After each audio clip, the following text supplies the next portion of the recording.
And Ravi ಅವ್ರಿಗೆ congratulation. ಎಷ್ಟು beautiful ಒಂದು ಇವೆಂಟ್ನ ಆರ್ಗನೈಸ್ ಮಾಡೋದು, ಇಟ್ಸ್ ನಾಟ್ ಈಸಿ. ಸೊ ಇಷ್ಟು ಜನನ ಒಟ್ಟಿಗೆ ಕರೆತಂದು ಪ್ಯಾಲೇಸ್ ಗ್ರೌಂಡ್ಸಲ್ಲಿ ಮಾಡ್ತಿದ್ದಾರೆ. 27th ಇವತ್ತು, ಇನ್ನೂ ಇವತ್ತಿಂದ 3 ದಿನ ಇರುತ್ತೆ, 28th and 29th. ಇವತ್ತು ಇನಾಗ್ರೇಟ್ ಆಗಿದೆ. ಸೊ ಎಲ್ಲ ಥರ ಲೈಫ್ ಸ್ಟೈಲ್ಸ್, ಸೀರೆಗಳಾಗಿರ್ಬೋದು ಅಥವಾ ವೆಸ್ಟರ್ನ್ ಡ್ರೆಸ್ ಆಗಿರ್ಬೋದು, ಆ್ಯಂಡ್ ಕೆಲವೊಂದು ಸ್ಟೋರ್ಸ್ ನಾನು ನೋಡ್ತಾ ಇದ್ದೆ. ನಮ್ಮ ತಾಯಿನ ಕೂಡ ಕರ್ಕೊಂಬಂದೆ, ನಾವು ನೋಡೋಣ ಇಲ್ಲೇನಿದೆ, ಶಾಪ್ ಮಾಡೋಣ ಅಂತ. So I am very happy to be associated with this team.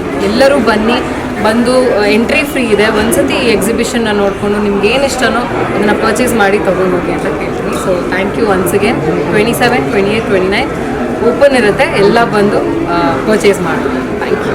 ತುಂಬ ವೆರೈಟಿ ಆಫ್ ಕಲೆಕ್ಷನ್ಸ್ ಇತ್ತು ಆ್ಯಂಡ್ ಆಲ್ ಇಂಡಿಯನ್ ಕಲ್ಚರ್ ಅಂತ ಹೇಳ್ಬೋದು. ಅಂದರೆ ಒಂದೇ ಕಡೆ ಇರಲಿಲ್ಲ, ಎಲ್ಲ ಥರ ವೆರೈಟೀಸ್, ಎಲ್ಲ ಊರಿನ ಕಡೆಯಿಂದ ಬಂದಿದ್ರು. ಆ್ಯಂಡ್ ಒಂದು ಯಂಗ್ ಮೇಕರ್ಸ್ನ ಅಪ್ರಿಷಿಯೇಟ್ ಮಾಡುವಂಥ ಸ್ಟೋರ್ ಇದಾಗಿದೆ ಅಂತ ಐ ಫೀಲ್. ಸೊ ಅದೊಂದು ಖುಷಿ ಆಯಿತು. ಆ್ಯಂಡ್ ಗೇಟ್ ನಂಬರ್ 5 ನಡೀತಿದೆ ಪ್ಯಾಲೇಸ್ ಗ್ರೌಂಡಲ್ಲಿ. So please come. Thank you so much, Mr. Ravi, for taking up an initiative, and it has been so well done.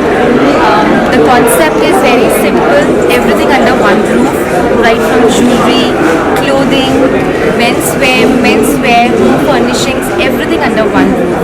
So it becomes very easy for people like us to come and find everything at one place. Thanks so much for giving me an opportunity, Ravi and Rosa, for making this event grand success.